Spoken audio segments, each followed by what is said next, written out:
ডানা ভাঙা ভ্রমরকে হাতে ধরে ঘুরে তুমি রেখে দিও। জানতে চাও তুমি এ ব্যথা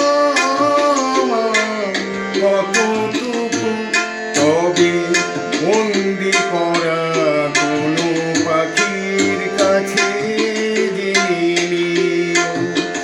যদি দেখতে চাও আমার ভিজে যাওয়া চোখ দুটো, তবে জলে ডোবা কোনো পদ্ম ফুল দেখে নিও।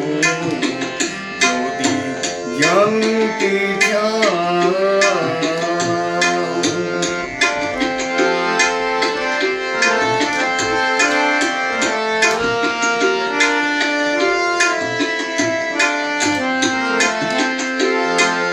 গুনতে চেও না আকাশের তারা, সে